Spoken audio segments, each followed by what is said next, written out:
if you want to ad-lib, you can. Just, okay. Okay, hello everyone. Thank you for coming tonight to our second lecture in the fall series. I'm going to start with the land acknowledgement. MIT acknowledges indigenous peoples as the traditional stewards of the land and the enduring relationship that exists between them and their traditional territories. The land on which we sit is the traditional unceded territory of the Wampanoag Nation. We acknowledge the painful history of genocide and forced occupation of their territory, and we honor and respect the many diverse indigenous people connected to this land on which we gather from time immemorial. So our lecture tonight is by Jan de Vylder. Jan de Vylder is an architect and teacher, to put it simply.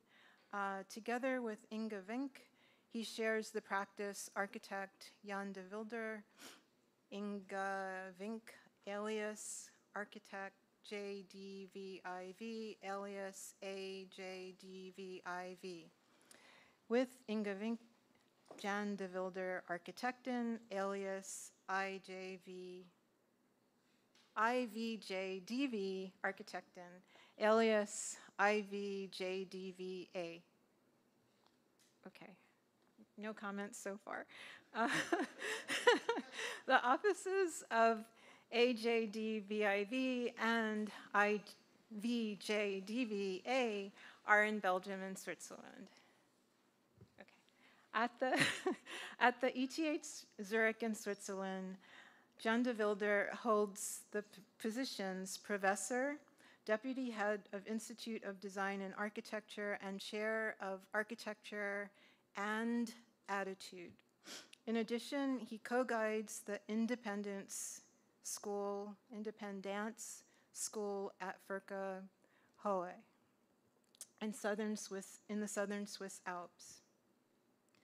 The practice of Jan de Vylder has been exhibited and published worldwide and recognized through prestigious awards, including the Silver Lion at the 2018 International Architecture Exhibition of the Venice Biennale, the 2018 Henry van de Velde Prize, and finalists for the 2019 European Union Prize for Contemporary Architecture, Mies van der Rohe Award, and the 2016 Schelling Architecture Award for Architecture and Architectural Theory.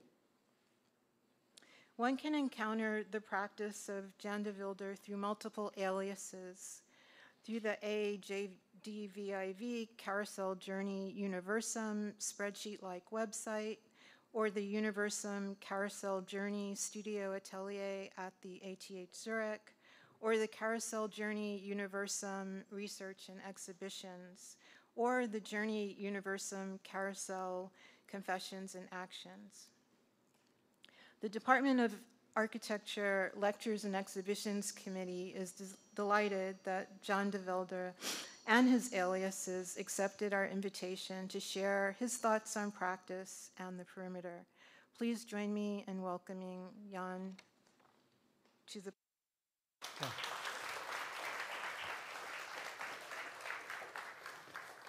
Okay, oh yeah, it's in my pocket. Sorry. Thank you for the introduction. I acknowledge also the first part of your introduction. Thank you. This, I understood that tonight I give a lecture and tomorrow I have a talk. I will talk about that image tomorrow. This has been said already. So I continue with that. We have 400 slides to go. So indeed, my official appointment is the chair of Jan de Vylder in Architecture and Design. But I'd like to add also Inge's teaching at the Baukunstklasse in the Düsseldorf Kunstakademie. I think being at the Polytechnical and being at the Kunstakademie is a very nice frame that widens up our practice further on and vice versa. But as said, it has been rebaptized to Share of Jan de Vylder on Architecture and Attitude. I first give some images that might help you to understand things after this a little better. Herman Haan, a Dutch artist. Niet gecompliceerder, maar ook niet eenvoudiger. Not too complicated, either not too simple. Sigmar Polke. Solutions are the product of a lack of freedom multiplied by a complacent satisfaction. He is not very well in maths, as you can see. Francis Alice, raised architect, Belgian architect, artist, living Mexico City, has written down something which I wished I had written down, but of course it comes better up to him to do so, but combining the word politics and poetics. Sometimes doing something poetic can become political, and sometimes doing something political can become poetic. Maybe a fourth image of a little other kind. The emergency will replace the contemporary. Thierry Joffre. Architect and attitude, architect and attitude. We never started from that title, but out of doing, out of talking, out of discussing, out of acting, out of being demanded what it all could be about architecture, more and more this came to the front. I'm asked to talk in the frame of architecture at the perimeter, if I'm not wrong. I added on the periphery, which is the line and which is the blur I'm interested in. And then I played a little bit with the titles, maybe after all, maybe not with too much mean, but architecture a perimeter or architecture a periphery. We talk about that tomorrow also. I also bring in front, before we start, the kind of train of projects I like to discuss here and there. To me, the experiment is still what it's maybe after all also about, but the experiment is on the economy. And when I talk about ecology, I believe that talking about ecology is not just something which is on its own, but is depending on the economy. And when we talk about ecology, it's not exact to know what we have to do, but maybe to try to find out what we also could do. The experiment again, and the circle goes round. At least I'm happy today that I'm not invited as an expert in reuse. This is something that comes over us constantly, and our work is published in that field or in that frame or in that perspective endlessly. But when I look back to start of my career, to many things we made at that time, and for example to this marvelous ROT-ELLEN-BERG house, of which I show you some old images of the family generations having cafe and bar there, or the image on how we found that house, or at least how Piet and Ellen inherited that house, as being something of which everyone said you can have it for almost nothing and let's demolish it and let's break it down. But I can tell you, however, this house is now constantly published in framework of reuse. We never used that word at any time before. I will not show new build projects today, but I'm also happy that many of our new builds are demanded on how we made that reuse while they are new built. It's about architecture, no? So Piet and Ellen inherited that building, and they came to us, and they had only at that time, now 15 years ago, 100,000 euros, sorry. We could all level it up. That's the same $100,000, 100,000. You know that is no money. What we presented them was a kind like of glazed box they could construct themselves. So the deal was that we said, listen, if it's 100,000, it only can be material.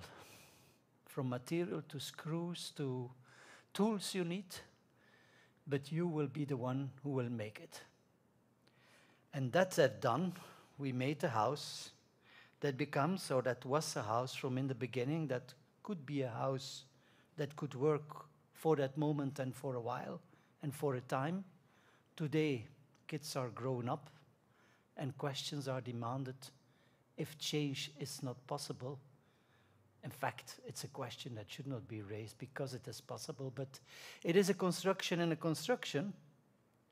And of course, I could point to all kind of nice ways of thinking, like, for example, one has a double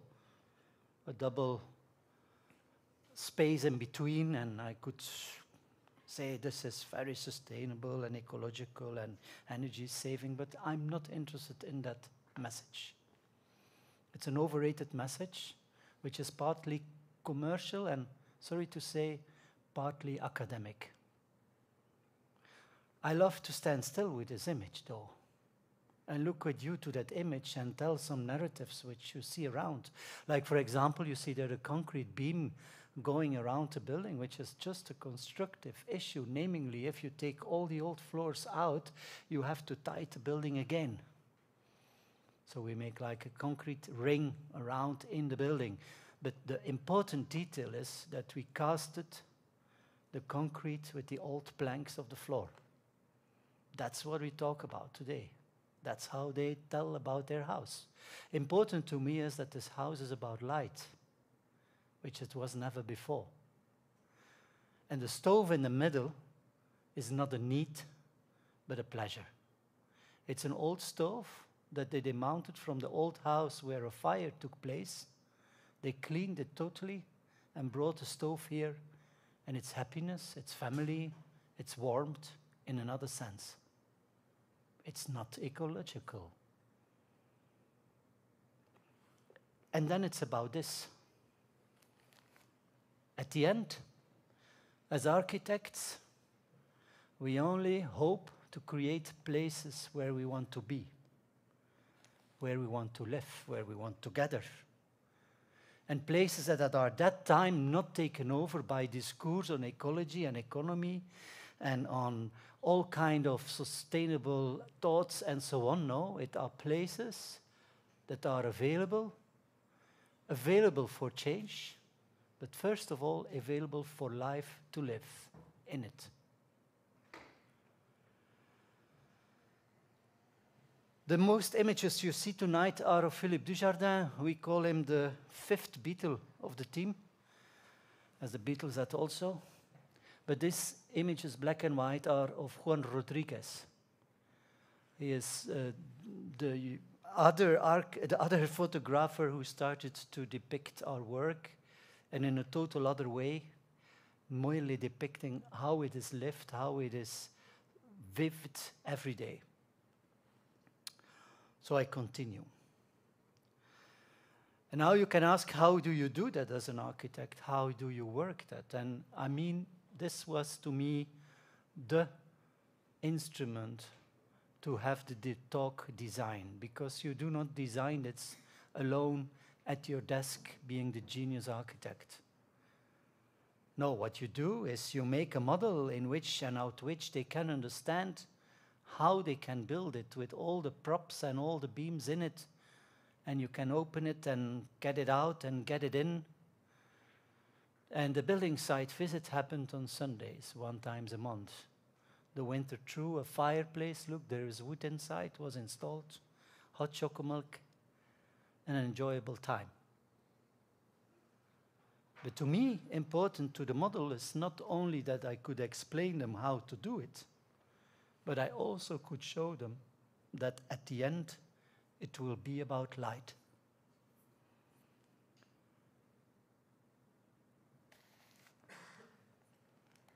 And this kind of little drawings on the building site explaining how we will tie it everything together, but also how we can make possible to demount everything once ever. We never used the word reuse. And maybe at the end, once more, little important things like these. The glazed house in the house allowed us to not insulate the building at all. No need. We had the new double glazed greenhouse technology. We had the old windows. We had the thickness of the air in between. All went well. But one wall we were leaning to, and we had to insulate it. It's this beautiful brick-layered wall for centuries there. And to me, it was important that we should not forget about that. And this is the outcome. Insulation on the outside, well done. Cement tiles over it to protect it. But there is a drawing. And this drawing was possibly the thing that took the most of our time throughout the whole process of thinking. And we went studying it. We made this kind of painting representing the atmosphere. The image that I show was maybe not the best one to show it off, but this painting at the end showed it the best. And then we went testing all kind of crazy experiments in how to move on. It's strange, my screen doesn't move here, and it starts to move. To move on or to test how we could do it. In verse painting, also thinking about the efforts doing. Finally, we came with making a mold. A mold that is not that easy, honestly, because you need to have all the tolerances over a building product which has a lot of tolerance, and how to get that done. So we started to study, to test it, how we could do it. It became really almost a real architectural work at a certain point. We make the molds, and then Piet and Ellen went for 2 weekends preparing all the tiles to mount them later on the wall. And at the end, it's a lot of effort for a very small perception for these people, for these ones who wants to see it or who might discover it after. But at all, this is to me what this house is about. This is what, to me, keeps me going, making things. Starting from a reality 100,000, but never giving up on when it comes to making something that has to do with something we might not know what it has to do with. You see here the whole house as it is today, nicely painted red door by the father-in-law, who was a car painter and really made it nicely. But look also above, on the roof we needed a dormer, because nowadays we live all places in the house. Before it was just an attic. But we didn't want to add anything. But we took the trompe-l'œil from the first level, and we copied it in the dormer, and we mirrored the sidings away. So a trompe-l'œil again was the answer. I organized a lecture by presenting you 3 main projects, but I also followed them up with a second one, and then a third one, not made by me, not made by us. The second one in this first, which is the small scale, is a new house we built today for 100,000 anno 2024, 15 years later. So you understand that even the value of the money has another extent. Maybe it's like 75,000 or 65,000 compared to 2008, sorry. And this is based on, in fact, what is available on the market. This is not something an old house will refurbish, so it's a new house. And it's in fact comes back from simple barns. We built here a house for a young couple, artists, who needed to have as well a house as a studio. Luckily, they are quite handy.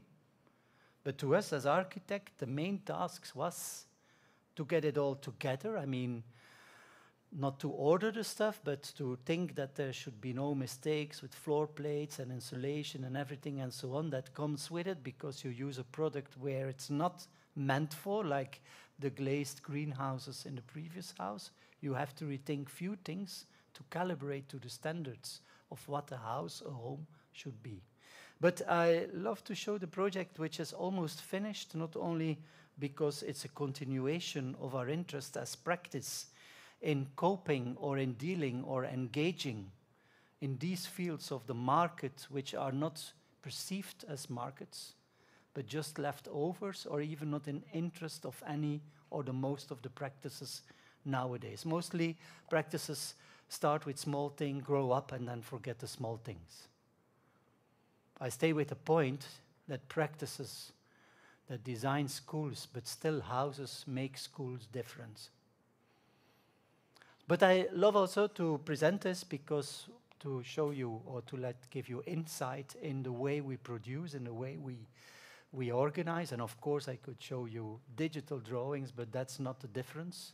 I can show you also the drawings that are about the design phases and the representation phases. Like how in the interior we make a staircase going up to a double height space, or how the neighbor behaves alongside. It's a special plot, I can tell you. It's a trapezium plot, left abandoned over plot. And this is what we give to the client when we talk, to convince that at the end they will buy barns that are meant for animals, and how you can continue with. And actually, it's not revolutionary. It is a still ongoing interest in many architectures practices in past and history, especially at the moments that we were much more experimental than today. We believe today that with all the technology we are experimental. One can look back when it's really about experimental thinking. So today we are like at the finishing stage. This is the backside in the garden. And this is like how now at the starting point, while we are much further today, how Egon here above on the scaffolding is bringing the things together. To finalize the first part of the small houses, I introduce you the work of Koen de Pre, who is an architect artist, and I introduce you the project Woordenhuis, which means house of words. I only have to show one slide. And there's a slide with some images of that house that he didn't design. The client, owner of this house, came to him in the 80s or 90s, I don't know exactly anymore, asking him to demolish and to replace it by a nowadays contemporary house. Remind the word. And Koen went on site, and he didn't feel comfortable with doing that. So he proposed the client to not demolish it, but he wrote for the client a novel of something that took place in the house. And the novel was written in the way that what happens plays, of course, so you need to keep on reading, but also what happens gives other meanings to the spaces, the rooms, the whole thing which the house is in essence. They agreed, I believe, that he should write every 5 years a new novel to keep the house going. Second scale. Psychiatric clinic. I think as an architect, when one makes a project, it only, to me at least, stays interesting that at any time at the end of the project, I'm still unsure. And maybe also at the start of the project that I don't know. And that counts for the 2 houses we are on it. But that counts especially for such a project like this. This is a psychiatric clinic, and psychiatry is of course not an evident program as far as you can use the word program in this case. What you see here is a competition drawing, a proposal drawing, And the competition is about a central building, a pavilion, and you can imagine that this is a park full of this kind of type of architectural buildings. And the competition comes at the moment that there is a new director entering the clinic, and at the moment he enters the clinic, they are again on a demolition campaign of these old villas, under the motto, which is not untrue, that the layout of these buildings, the typology of these buildings, cannot fit anymore with nowadays ideas on psychiatric clinics, psychiatric architecture, which is totally true, because if you look at it, the central part of that building were two main big bedrooms where everyone was in a kind like of zaal, as we say, and the left and the right wing was then the practices of the psychiatrist therapist at that time. Maybe at that time a revolutionary, but of course privacy, intimacy today makes this different. So this building was on the list, not on the list, it was in the act of demolishing. They started stripping, and the future would be a green grass field. Luckily, for this time I will say luckily, asbestos was found. So they had to halt the demolition. And the director, interested also in architecture and in the complex at all, knowing that he should not find the standards of architecture for psychiatry, said, well, you know, we have a responsibility to heritage, without we should mix it up with the responsibility to psychiatric designing of clinics. But maybe, as we always talk about space and architecture and in psychiatry, we could start an experimental thinking with, now we have space, we can't use it, but we miss constantly space. We would like to use differently. Anyway, they launched a competition in which we were invited to think whatever you could do with that building without having a program, but with trying to understand how eventually it could contribute to the need of space. To go a little bit quicker now, this is the plan of 1910, delivered the whole campus by the Sisters of Mercy. And just to give a side note, when we talk about economy in the first part of the small houses and ecology, also the Sisters of Mercy, they might be on one hand good-hearted, but they were also good economists. They sold the plan 4 times, including architects, including craftsmen. So you can find this twice in Germany and once in the Netherlands, as one time in Belgium. So just to say, all is economy.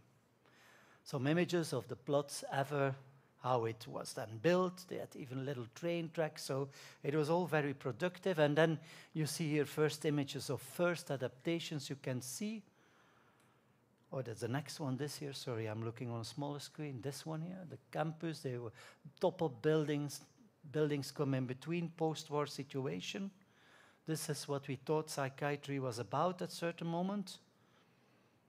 Sport. Anyway, this is one of the models we also delivered that time of competition. And the building we envision is this one here. And behind there stood the same, but that one was already demolished. What was our attitude in this competition? First of all, we give 3 answers. However, there was one question. We answered that question, but we also answered 2 questions that were not raised. The first question is about, this is the building as we found it, about the fact that actually when you arrive there, you can understand there is no coherence anymore compared to the initial coherence ever. And we are not that types of architects who wants to return to things, and like one has nowadays also quite a huge wave of manierism on classicism and typology. But we looked at it and we thought, like, how could we eventually contribute with the nowadays vision, of nowadays look at it, to bring in a new kind of coherence, a new kind of identity all over? Because at the end, we want to be a community together, and being a community together has to do with a lot of things, but we are architects, and what we can add to the idea of community is form. So look at this. This is very diverse, new buildings, old buildings, adapted buildings, and this was our proposal. To, on one hand, let's say, interpret the interesting or existing structures differently by painting them white, as also introducing here and there new white canopies, and by that have a kind of new, nowadays, but also, in fact, simple, efficient way of bringing the things together, seeing and noting and observing when we were there that a lot of people walk in the park and seek shelter to smoke a cigarette or to silently sit together. This was an answer on a question not raised. And this was the opening of our presentation at the competition moment. And this is explaining now the 3 white little mille paths that goes through this image as such. Second opinion that we gave was we brought a huge model like this, being a puppet house, that we could open, because we said, listen, what we want to do are 2 things. On first hand, in fact, guiding the decay of the building. So slowing down, because that maybe I should have told before, they started to open the building, found the asbestos, but the roof tiles were gone already. So from that moment on, rain came in and all mineral material started to become totally humid, wet, rotten, and so on and so on. So our proposal was on one hand to say, listen, it's clear you don't have a program. So actually, you also do not know exactly what to do. We will acknowledge that. But what we can do as architects, as the ones who know about form and material, we can start to help you in the decay of the building. But on the other hand, also, we use this model in the discussion with you and everyone around, not only the doctors and therapists, but we also want to talk with the patients, to go through this model and understand the capacity of the building actually today, but also try to prepare it for new understandings after we have worked together, after you experienced it, and so on. And we did that by the help of the model, the puppet house, as also the capacity to draw on site these kind of little sketches that helps to understand together when you are there together. And it happened also. I mean, I was also a couple of times with patients alone, sitting with a roll of tracing paper. Even one time a student in architecture who lived there for 3 years already, and trying to find ways of working together. So the 2 other answers or question was, on one hand, for sure we delivered what they demanded, how you can look to that building and how you can create spaces. But also the statement that we said, we do not want to have a closed contract. We want to have an open contract. Because we are not just going to deliver a building, but we're going to deliver a first phase of working together, and then we continue. Eventually or not, but we continue. So not a typical architectural project. Finally, the project as it is today, look, even in its original status, it was adapted throughout time. This was in better conditions like 30 years ago. This is how we found it. Yet the bulldozer went in it. And of course, the inspiration of the white buildings was because an addition happened somewhere in the 50s, a concrete annex instead of the beautiful loggia ever that was there. And this is what we made out of it. Mostly we opened all the upstands of the below level, so it became an open structure where you could walk in. We took all the mineral materials away so that when it rains, unless only the wood, but everything could breathe again, could drain away again. When we went for a building permit, the fire department did not know what to do with it, because they did not know how to approach it, whether it was to be approached as a building with all its evacuation needs and fire protection needs, or where they were looking to a public space which was covered and how to deal with that. So not only for us, but also for everyone around there, or everyone involved, we needed to recalibrate our thinking. And it happened also that what came along delivered new stories on life. For example, someone approached you somewhere when you meet and said, listen, I've been living there for many years. I'm now out, but the most thankful was when we saw your project there coming open for us all and discovered how, for example, with concrete blocks, you stitched the pieces together that were broken. It is similar to how we feel. We were given up by society as this building was giving up. And finally, at the end, people took care and let the building be what it became in an open structure, also today still going on decay. But it is still there and not given up and replaced by a green grass field in that symbolic burying it. And this is something that to me is the most astonishing outcome of it. Is like also another story to add is that for reasons of safety, and I think you can see it on many images, for reasons of safety, the above part was closed. In the sense like it's visually every open, but the below part, it's day and night open. Also, the young inhabitants come there and light a fireplace, and no one ever lighted the building so far. But there was, of course, at the design phase, and that's needed, very much discussion on safety. We are in a psychiatric situation. This means that we cannot exclude that attempts for suicides are regularly coming in front.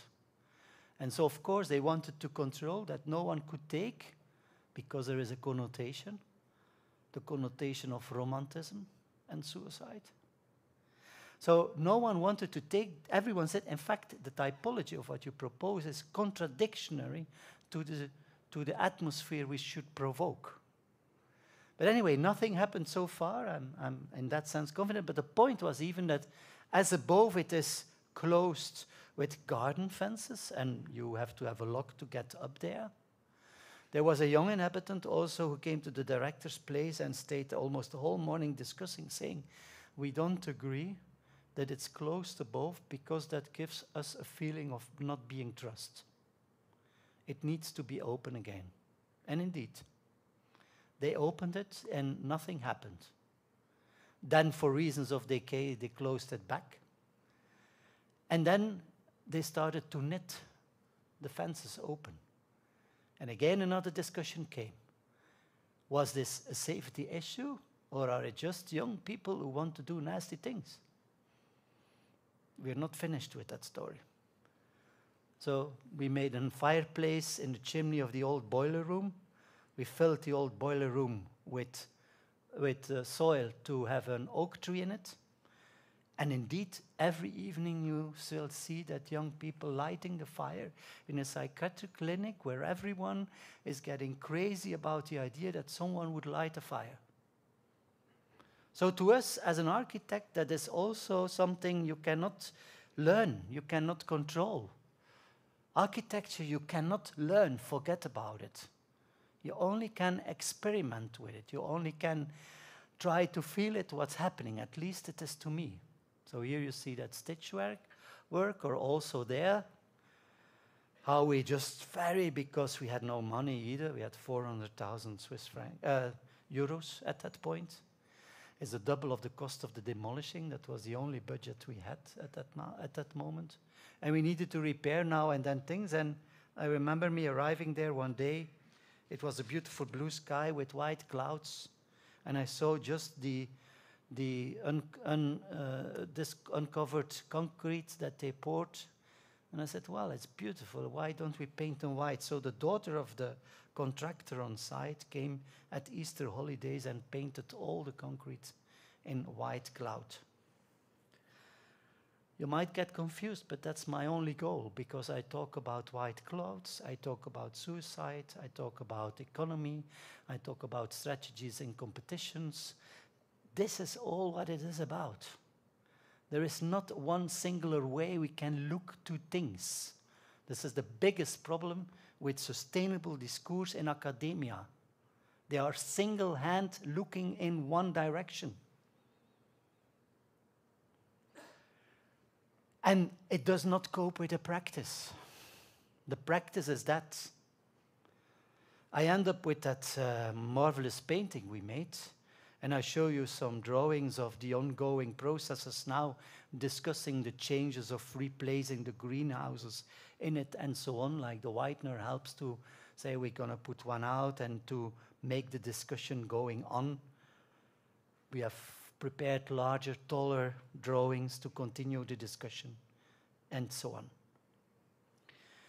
The second project in that scale or in that kind I present is what has been mentioned, the Indépendance School, that we have run now this summer for the third time at the Furka-Pass Hohe, as we say it in German or in Swiss German, being in the first Alpen row.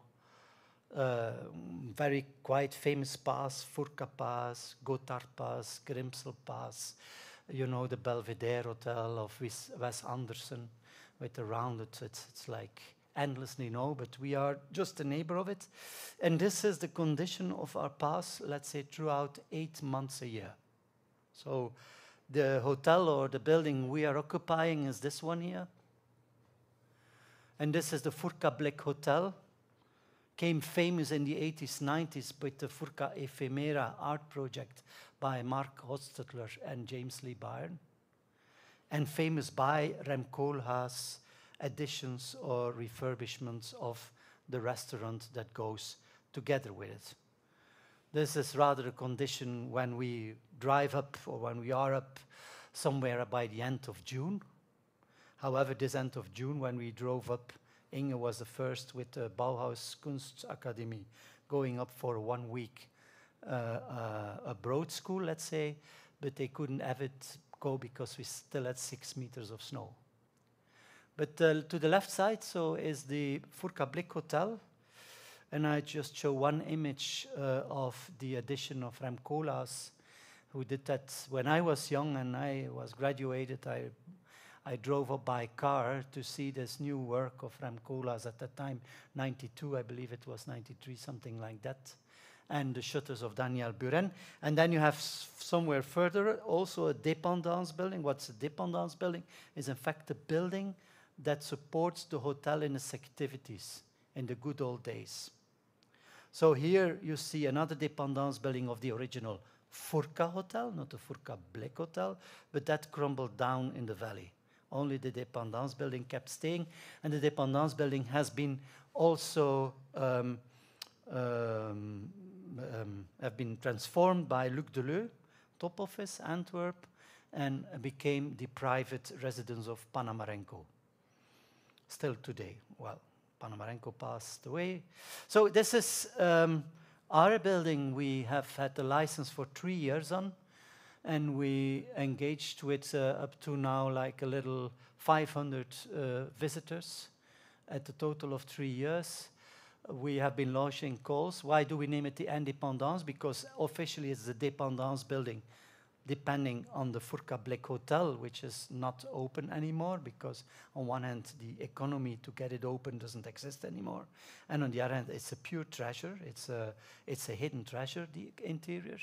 But we had the Dépendance building in our availability, and as you can see with me, the Dépendance building is quite, and to me, luckily, a dull building, but a very good building. It's 8 months a year deep frozen, so when you open it, there is nothing smelly, there is nothing humid, there is nothing dusty, it's all fine. How we were the Dépendance delivered, we started thinking and we said we want to have a summer school somehow independent from ATH and independent from the hotel, and by which came the name Indépendance. And I just show you around throughout the building because this is the way how we lived it for 3 years. We had at the start no electricity, and we have hardly electricity today. We keep water from the mountains. There is no heating. But that's not a problem because when it's warm outside, it's still 11 degrees inside, and it's cold outside, it's still 11 degrees inside because it has a constant climate. And what we did, what was the situation is, we had partly luck that it was equipped with beds and tables and chairs and everything you want, but each little bedroom, there were 14 bedrooms for the caretakers of the hotel. One was with tables, one was with chairs, one was with bed ends, one was with mattresses, one was with the cutlery and all the porcelain, one was etc., etc., etc. We dived into a huge warehouse of stuff, and today we can say that like for 85% of all what you see, we made again a hotel with what we found. Evident, you would say, but it was quite a puzzle to get it all together in a certain way. The nice thing is also that the building inherited porcelain and the beds from the Furka hotel that is demolished, enfin, that crumbled down. And the long story is, or the anecdotic story, or the mythical story is that all the hotels alongside the passes from London to Venice were realized because of the passage of Queen Victoria after the death of King Albert, gave herself a travel to Venice to mentally heal. And on that occasion, all the hotels were built. It is seen in Europe as the start of European tourism. So to tell you, one of our beds is a bed where Queen Victoria slept in, but we do not know which. So every night we have to shift one room to be sure that everyone has slept in the bed of Queen Victoria, not knowing which one. So this is the circumstances we lived it. So we live it. Well, we lived it. We're closing it tomorrow with a party, I believe. What are we? Thursday, Friday, Saturday? However, we had last week gigantic snow. 2 weeks ago, we were locked up there. Inge again, by the way. And that's now better. There is still snow, but it seems this weekend. So yeah, we have the last week, maybe 1 week more, and then it's done. Then we build up snow again throughout. But this is a very interesting experiment to me also. First of all, as an architect, we, of course, together with everyone around, we think about many things, and I have to go back. I forgot the most beautiful story, actually. Where we are. This one. For example, we needed to have a sink to wash the dishes. This was not there. This is a table we adapted. Some rocks under it, kept it at the ergonomic height. We built in a sink and a table. And I can tell you, we never have dirty dishes. And the reason why is the view is unbelievable. So thinking about, we do that with students also, what is a good kitchen? How do we cook together and all this kind of thing? We have no dirty dishes. And this is the whole process of what we do there again and again. So also here in the below part, sometimes it goes really slow. Does it move? Yeah. In the below part, which was totally closed, you could see it on the old images. We worked together with everyone's opinion. We opened the porches again, and with small important details, like the angles of the openings of the doors are exactly the angles of what you've seen from Colas, the periscope he built. Or the plexi, which in this refers back to Luc Deleu's adaptation of the other dépendance building. But we are in a position, as you could see, we overview the whole site. We're looking back to the Art Ephemera project, which is about conceptual art in the 80s, 90s, including Remcolas and so on, and other architectural art era. And we are here in an era in which working together is the key in all what we do there, in any decision, in every progress we have up there in the mountains. So we have a workshop, well equipped with all military tools, a little bit old-fashioned, but we work with it. And this is like the workshop 2 months ago. And this is like the workshop 2 days ago, as we still try before the end of the season to have in the whole building a new ramped earth floor. So it can also freeze throughout the winter and get tough and hard by the end of the season. And voila, I just show some images. These are the rooms we have with all the beds and how we live together. We have a fantastic Swiss blankets that keeps us throughout the night. We invent our own showers. Already 3 times we rebuild it, or our own toilet system, etc. Wim Goes finished this part. Wim Goes is a Belgian architect. A good friend of him became ill, terminal illness. So Wim was, with friends, very touched by it. ALS, it leads to less and less mobility till all your body stops working.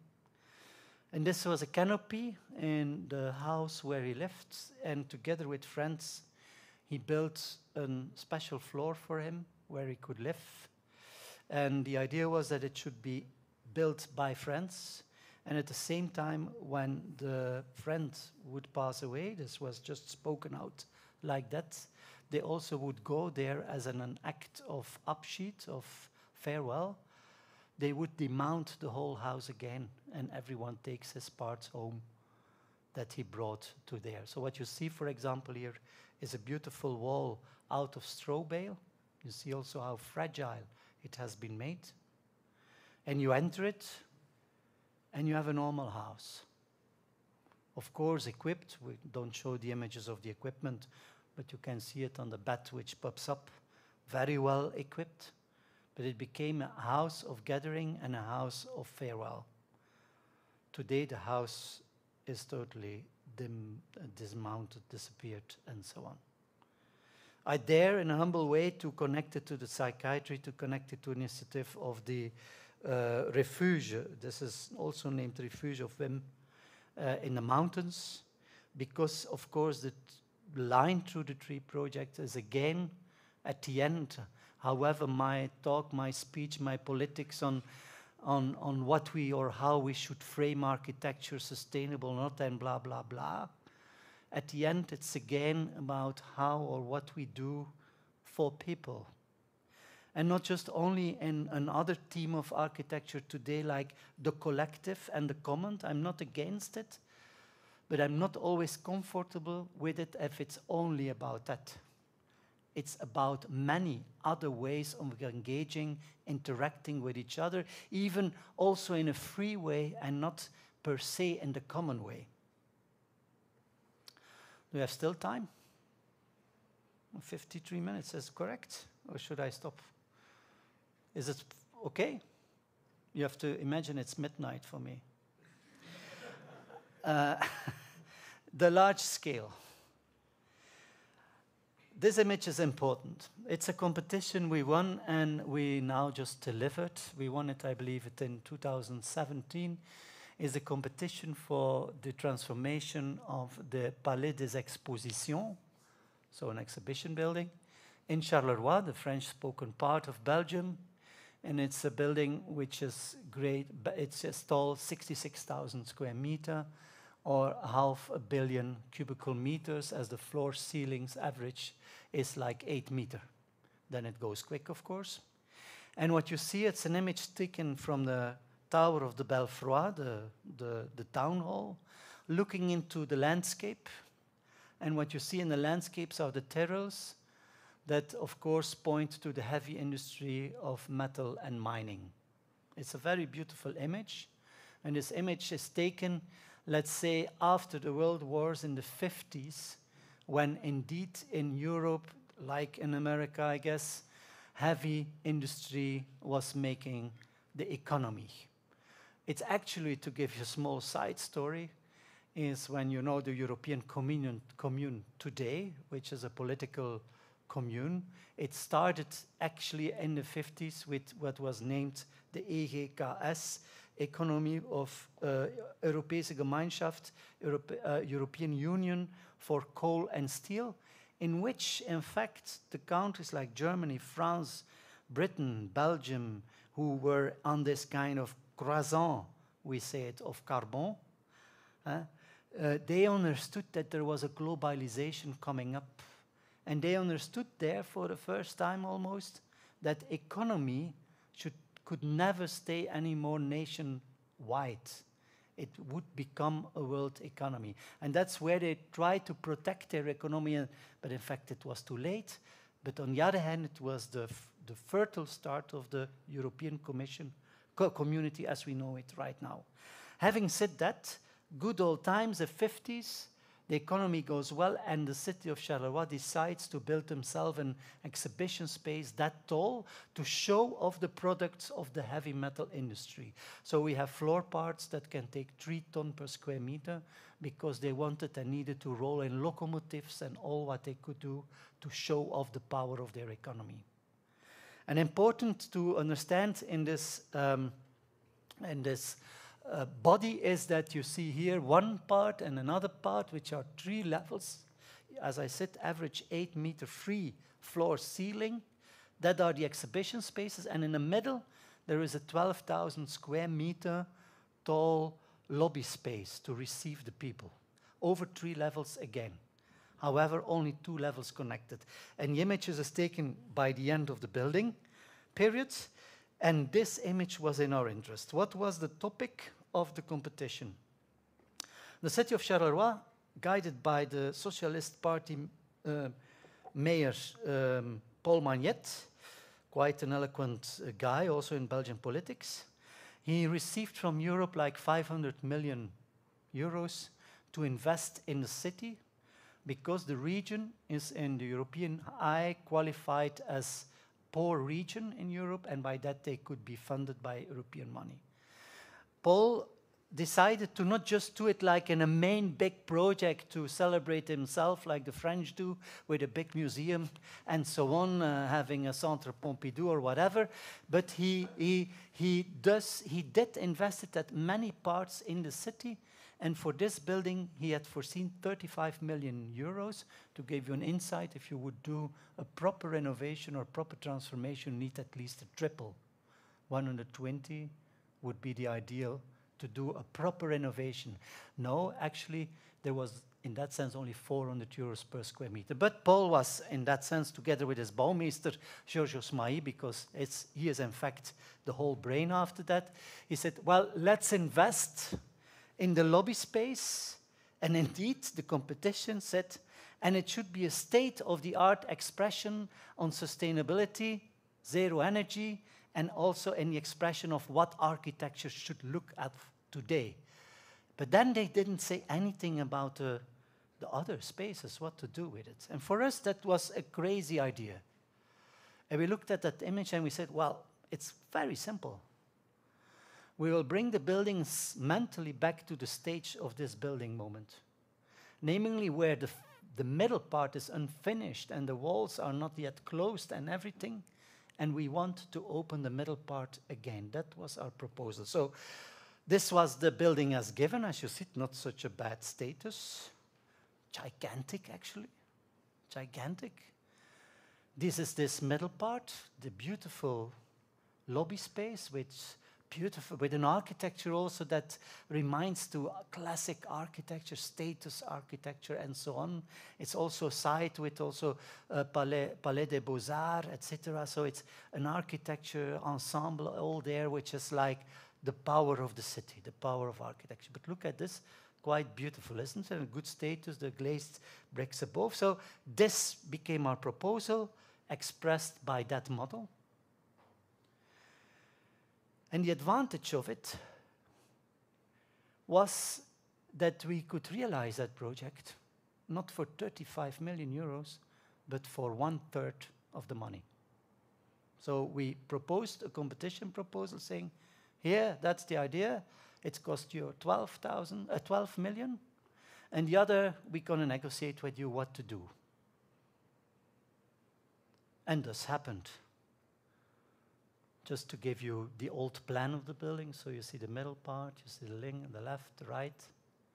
Another model that goes along with that, which of course focus on the opening of the middle part.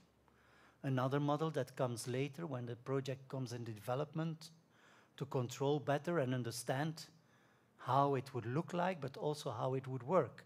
Escalators, elevators, all comes with it.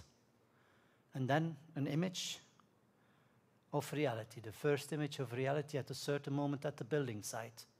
More recently, but not yet totally finished, comes later. We were here doing the landscape around. Starting with old, we demolished parts of the building, but we reused them in kind like of simple settings. So if you want to hear fall tonight the first time, but it will be also the last time, the word circularity, write it down. So this goes on. This goes on throughout the building. This is a building site images still. We took away a floor which was in bad condition. Are we allowed? Yes, we are. And we organized a bigger park around it as through the building. But it's all very functional because we have 3 levels, we have 3 entrances, so we can serve all the different new activities that will take place into the building. But look, the little crane gives you a little scale of size. Here also, columns that we chopped are now benches. That's a project developed together with Doorzon Interior Architecten. And the building is now open. And the 20 million we saved, we could invest into the other parts of the building to make some parts really conditioned climate-wise very well for exhibition, but we also could solve a gigantic asbestos problem with the roofs, etc., etc., etc. And the colors you see, I didn't make any choice. These are the original colors, how we found them. However, they were never original because they were painted somewhere in the 80s. I still think that Sotsas came around at a drunk night and decided all kind of colors into the buildings. So here we are at the lower part. You see also that the building is in between the above city and the below city. That's why when you saw the image, it looked not that high, but when you look from the other side, from the landscape side, it's gigantically big, you will see later. And here we come closer to, well, we delivered it now 3 months ago, to the end. And to me, it's important that, for example, you know, these nadars are used for demonstrations. It's a Belgian invention, by the way, of Monsieur Nadar. And so it's worldwide known now, this kind of fences you stick in each other. But we used them also here because the architecture to me was also a point. For me, for example, in having a practice, this was a very interesting project because also it's, however, too less money for the building, the best paid project ever in my practice. Because we also said, we're not going to design details. We needed half a team. That's a cost. Huh? And we're going to design with details that comes from catalogs and so on and so on and so on. And for example, you will see it later, but you might see it here left or right already. You'll see it a little bit here.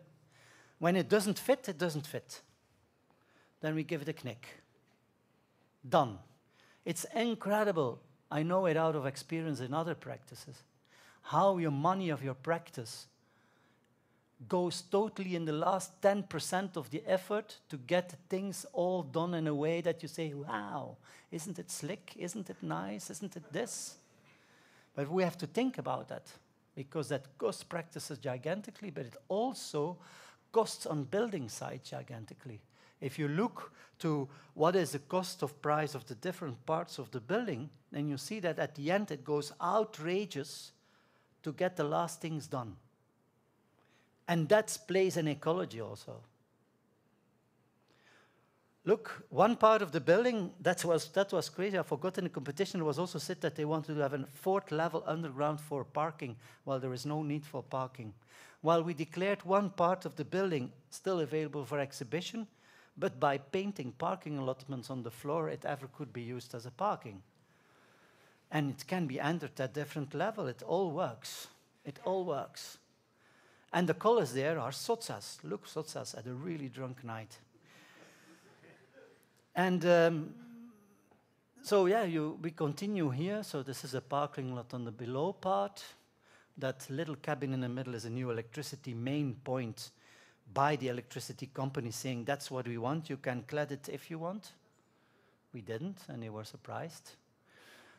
And that's continuing the building. And now here we're at the lower part, when you took all the staircases down and you go now outside to the outskirts of the city. This is one of the conditions part. It's a new concert hall for nowadays contemporary music. 5,000 people can be there. And it's well equipped. There is a congress hall in. It's also a project with another story. There was a huge project for a new, there was a competition for a new congress hall, 35 million next door, but they never got in tendering it lower than the triple of the price. So they stopped the project, and the mayor gave us 1/3 of the money and said, can you do it for us now? When we were building the building. And we said, well, maybe, why not? So we organized a congress halls of 3 big rooms in it, also for 1/3 of the price, and within the building limits time given. So the green is not a personal choice. This is the foyer alongside the congress hall. From the other side, looked at. Alongside, we made a huge, large loggia that brings the light and the view to the inner courtyard. Again, well, here you can see the fences going. And we go up and we go down. But again, this is to me that point that I believe personally that what we aiming for in that little small project at the start of the lecture, and at this moment, it is quite the same. How can I start this?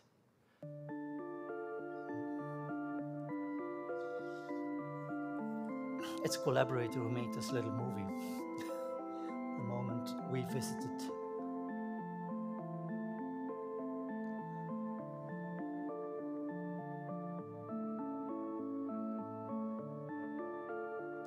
And to me, it's important also to add on, if we want to have facades around that middle part once again, it's possible.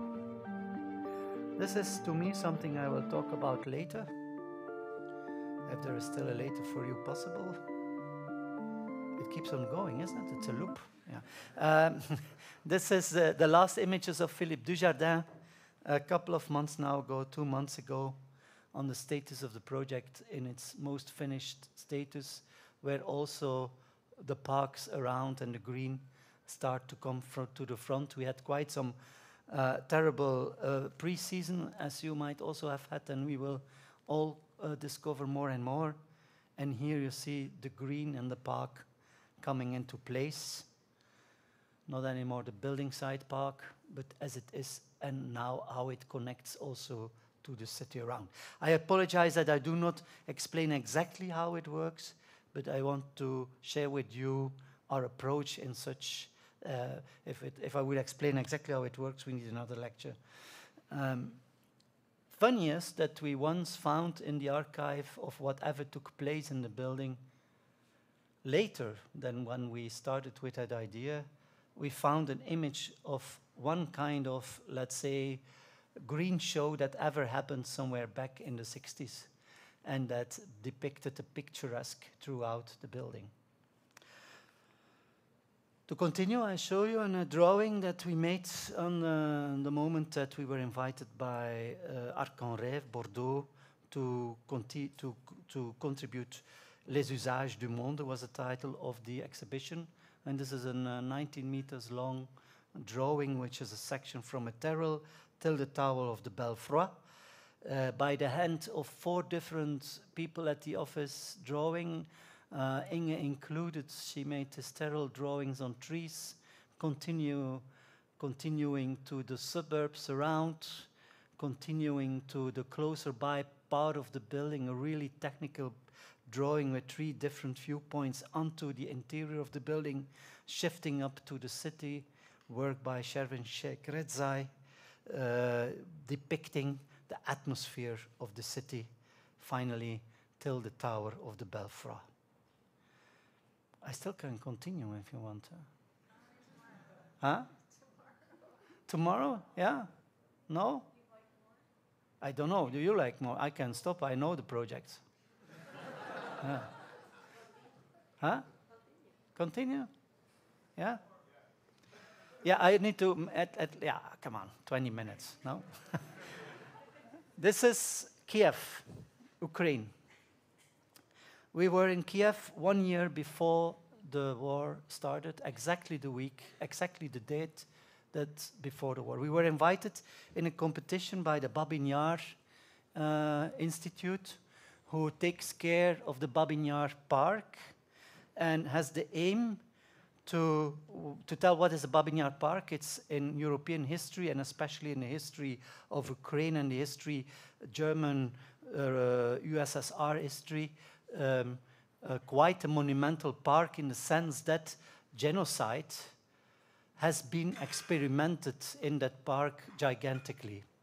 The Germans started with that, did all kind of experiments that led at the end to what they really used as genocide techniques. And after the Germans left, it was left over to the Soviet occupation, who also made quite some cruel additions to this genocide in the sense of this white, it was a kind of ravine, but they let flow it over. Thousands of people were captured again into the park, and at the end, the park is a kind like of layering of histories, of cruelties, of whatever, whoever, but cruelties. The park is like today, totally. And it's close to the Kiev TV Tower Center, and the Babin Yar initiative is an initiative that tries or wants to make memorial museum over there, but also the different religions, bringing them together by establishing different religious buildings, synagogues, mosques, churches. Everyone is welcome, and it was part of an initiative in competitions in architecture. As you can understand right now, of the whole initiative today does not exist anything anymore. And we were invited to think about the Babin Yar Museum, which was this crazy building, which was, in fact, when we were there, it was all strange a little bit. They just obtained the building. However, the previous landlord was still refurbishing the building. But anyway, a beautiful building though, but a little bit like maybe CARITAS, open air, abandoned, and so on. 3 images stayed with us when we were there. This was a competition, a museum. Secondly, we walked in these February days through the park. We learned there all stories, and what you see there also are little graveyard memorials people brought throughout the decades to commemorate all what happens. But in between there are, you can't see it on the image, leftovers of summer barbecues and so on. So a park which is full of debris. And then on the other side of the park, there was a building which was not, the competition was not about at all. It's a psychiatric clinic built by the Soviets. It's for children, but they never finished it. It's one rough building over there. We were in a post-pandemic period. We could not go there back for the proposal, and this is how we digitally propose it from out of our office. The setting in which you can see here in the middle a drawing on the main competition building, the museum. An idea that we brought for the park, and then on the right side, sketches for the psychiatric clinic. A little bit more abstract, represented like this on the wall. You can see it on the wall. In front there are models to the left. Again, also here, not that we are married with the idea of 3, but we did 3 proposals. First of all, we did what was asked. We made a proposal for the Babin Yar Museum. And the proposal we made was to keep the building in a non-climatized way as we found it also, it was called, but we would add windows in it. Triple windows, thick windows that could become the display between the park and the museum. Museums are to the interior, we wanted to have a museum to the outside. Secondly, we proposed for the park, I come back on the museum any minute I think, I don't know anymore if I have enough slides for it. We proposed a project in which we would start to gather all the debris we found and pour them with a little concrete together to all kind of objects that could become places of memory also, places of meeting throughout the park, with a non-hierarchical idea on whether it's our barbecue leftovers or rubbish they have left behind or really meaningful debris, because at the end it's all about history story, even about people being there in the summer and having a good time. And on the third part, yeah, I don't have the details, luckily, otherwise it would take too long on the museum. On the third part is we suggested to have a summer school in which we would gather and we would discuss the whole, where you have the museum on the one side, where it's like statically in a certain way. Here we could dynamically engage with all kind of organizations and clean the building, covering it with a certain roof, so that it becomes a new place of meeting. We did not win the museum, but we won a competition that was not held, namely this one. So they proposed us that they would go to obtain the building and then continue that project with us. In fact, the idea goes ahead of the Indépendance project that we have held now last 3 years. Last project connected to this triple is a project of Ante Timmermans, a Belgian artist, and together with the architect Bart de Hane. This is something I really take from him, a work which is named Mettre en jeu, putting the things at risk. That's what you have to do, nothing else.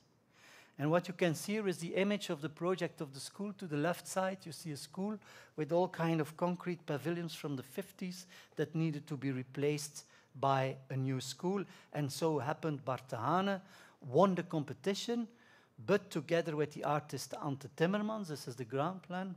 And Ante's proposal was all needed to be demolished to not demolish that one pavilion.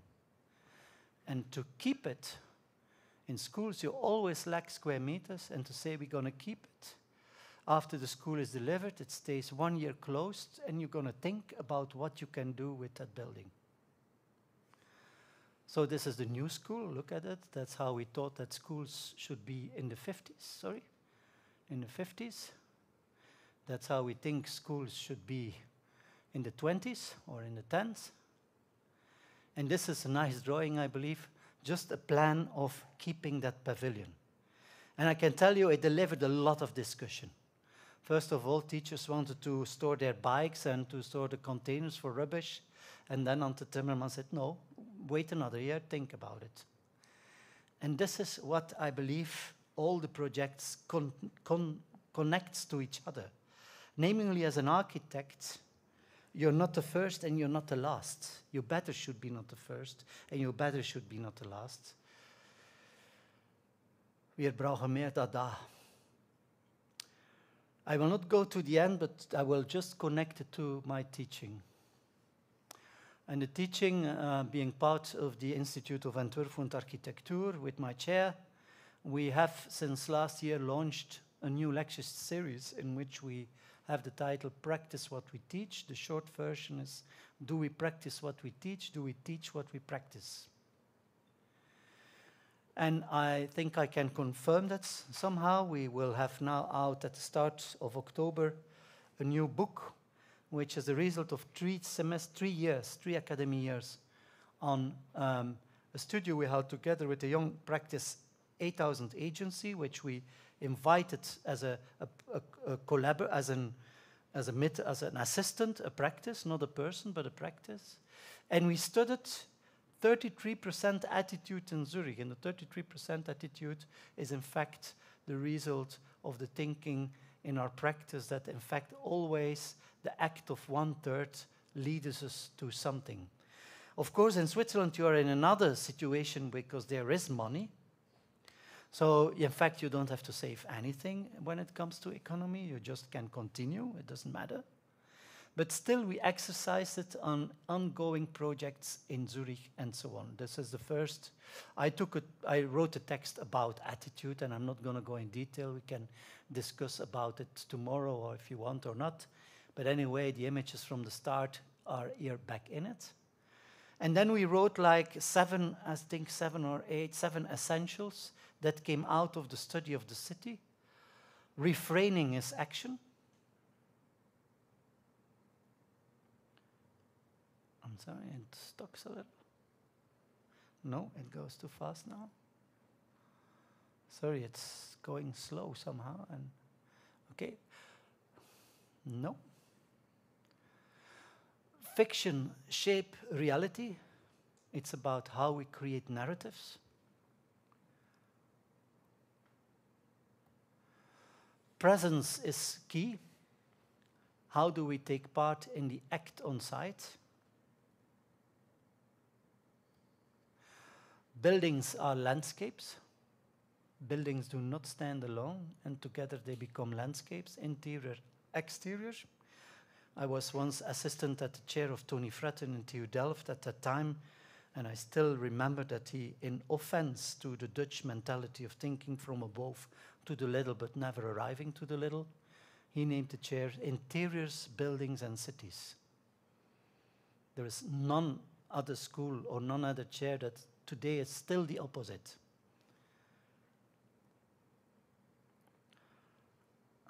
And this goes. Collisions from encounters. That means that the conflict is part of it. Time can tell has to do indeed with the idea that we are just in between. And I'm not going to continue the slideshow further on, otherwise I would engage with you in the idea of the entr'acte. Architecture as an entr'acte.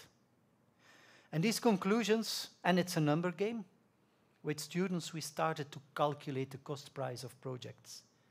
So for example, students, a building to be demolished, they refurbished it, topped it up, had better quality of apartments and more amount of apartments, went to the pension funds who invested in it, said, look, we can do it for 1/3 of the price. And they said, congrats, but what do we do with our other 2/3 of the money we have?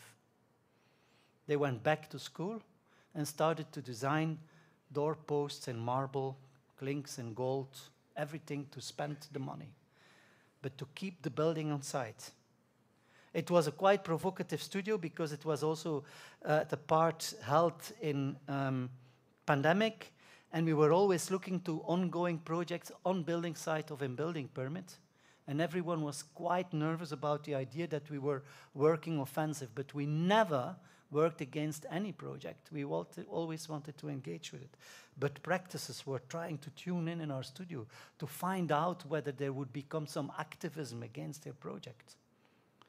Well, we are gently.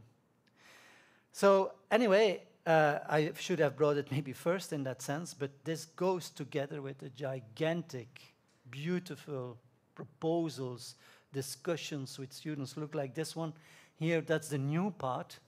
And these are the old parts of the old building that they wanted to propose to keep them as landscapes in between.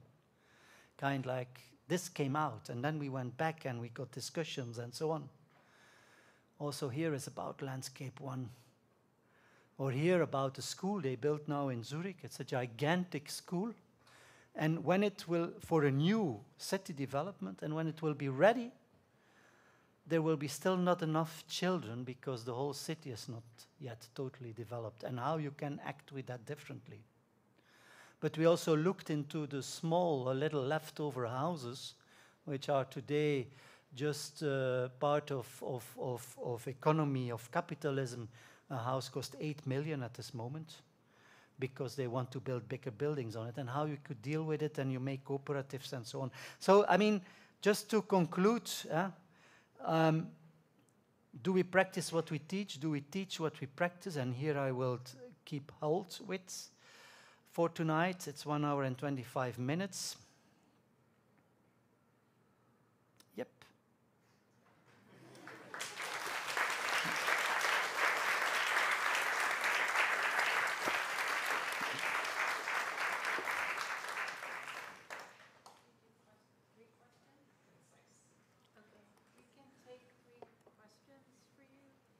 I'm fine.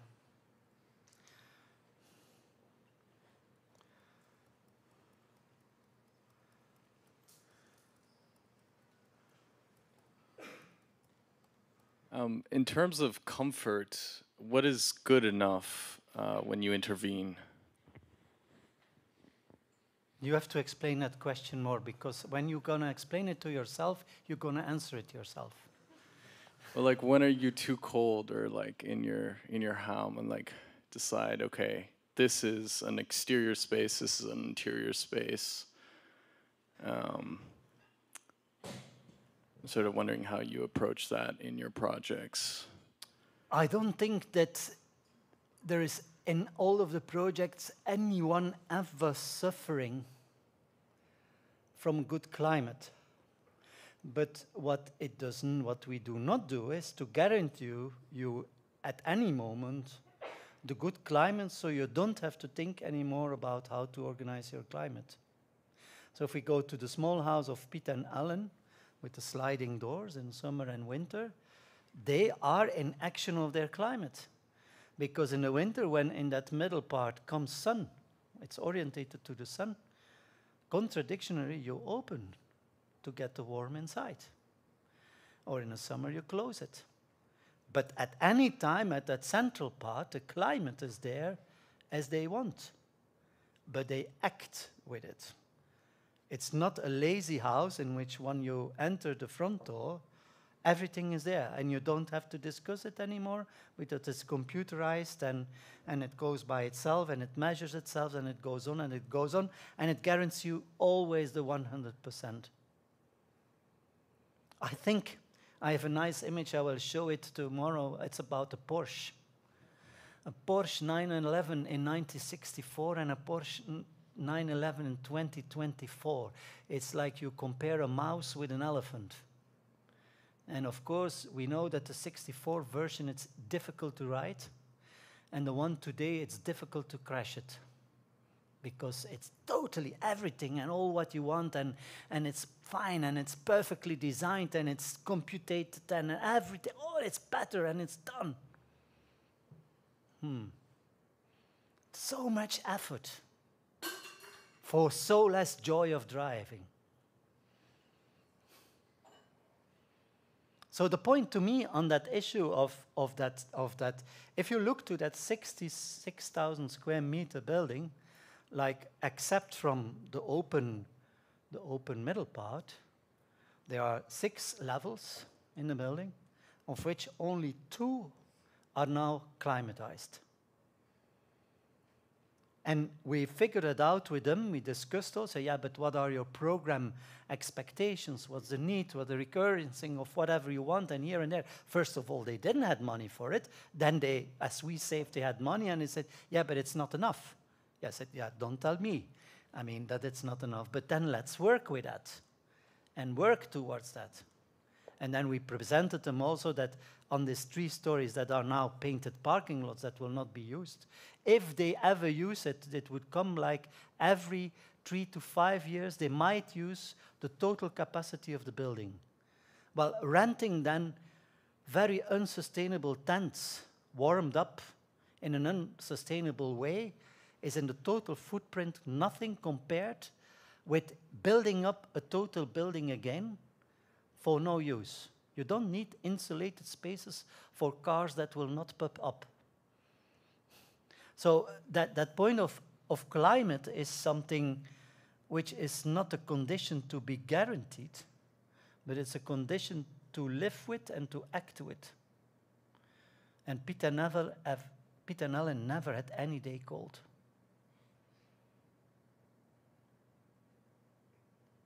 Is that an answer?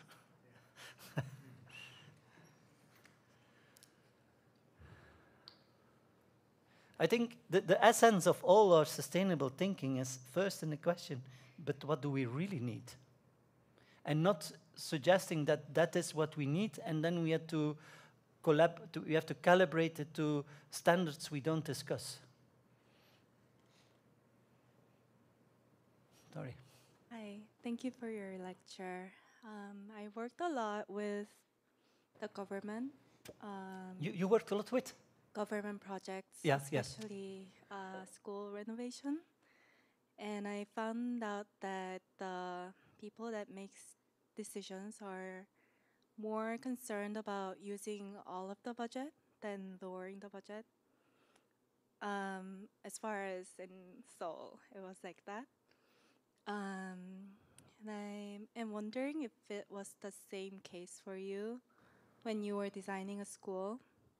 And I also wanted to ask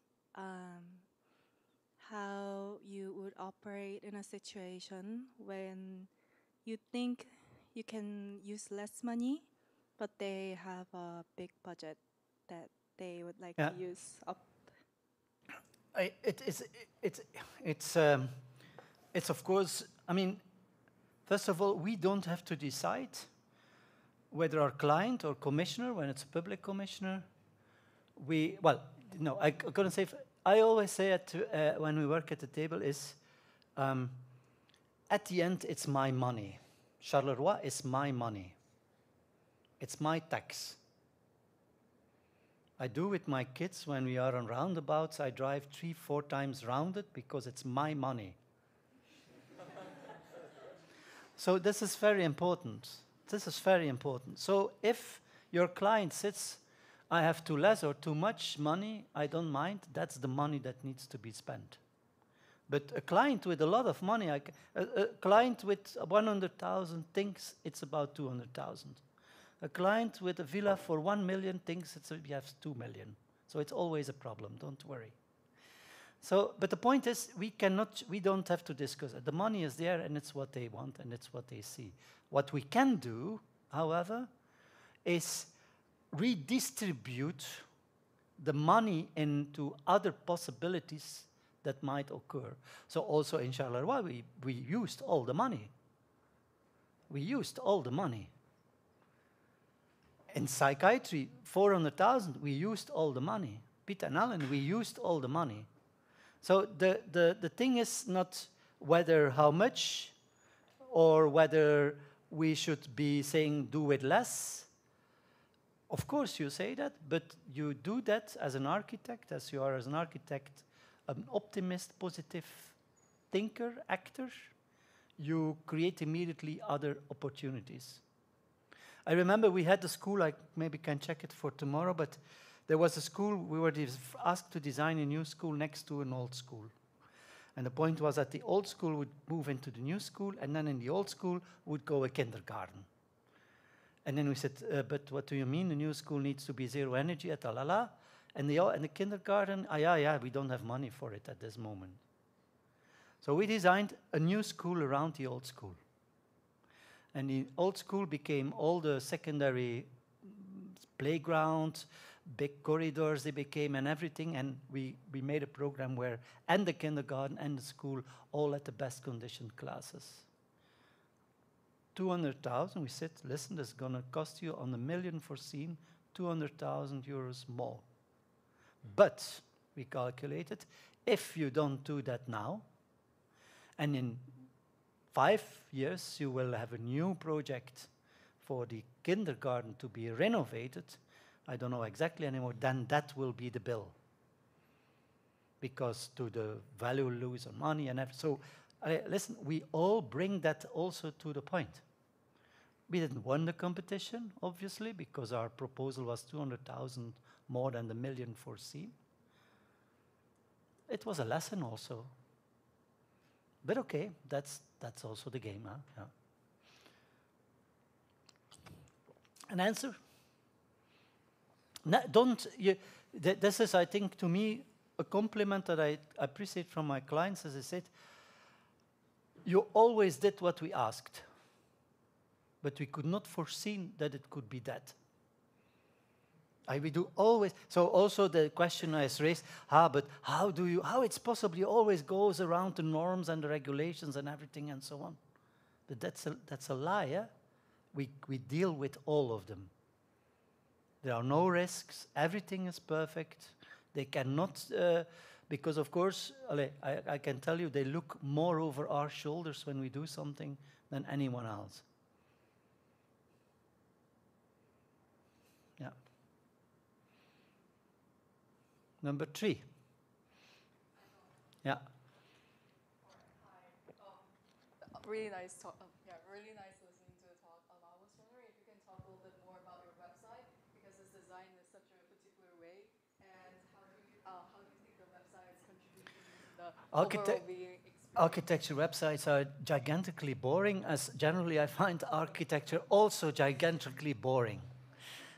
I'm not particularly an architecture lover. I don't frequent lectures like this, for example. And I found it extremely boring. So the website delivers only lovers and haters, and comes nothing in between, and comes after, yeah, it's kind of pandemic moment. Now, the origin of it is, I love to draw in Excel. Maybe you've seen also other projects regarding that. The essence of that is that I once needed to present for the Dutch Biennale, Architecture Biennale in Rotterdam, a proposal for an exhibition, but I had no time and I didn't want to go. And 2 days before I had to deliver a proposal, I gave them a call and I said, sorry, I can't come. And then they called back, yeah, but you have to come. And then they had a discussion and they disqualified me already before I arrived. Anyway, I went, but I had nothing. And on my train ride from Ghent to Rotterdam, I had to invent something. And I cannot draw in AutoCAD myself, not anymore. I can draw in Excel, so I made a proposal on a 2 hours drive with my train to Rotterdam and proposed it in Excel, which they adored, but then they got a quarrel amongst each other because we were already disqualified. But since then, I kept on drawing, and I think also when it comes to cost calculations, they are always very colorful and very nice in how they pop up and so on. It helps also to explain to clients. So it's a very interesting instrument. And by pandemics, like everything in pandemics, it went out of hand. It's true. And so we decided to do that totally in Excel, which works. And the point is, I don't think it's the Excel that's unnerving. What is unnerving is that we give you all possible information in a non-filtered and in a non-organized way. So you have all, at Charleroi, you will have all the 800 images of Philippe Dujardin. Find yourself your way. All the plans of execution, not presentation plans, nothing, no, out. So the thing is, yeah, I just told we are now working on another one, which is maybe even more, unnerving, which is based on really a flat, non-hierarchical presentation of all, but helped by artificial intelligence to read documents. And if you have a question about the work, it will select itself what you're looking for. So we are very up with the agenda. But let's agree, I mean, architecture websites are immense, boring. If you don't use Helvetica letter type and a lot of white, then you're not an architect, no?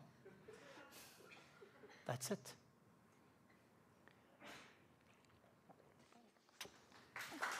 Thank you.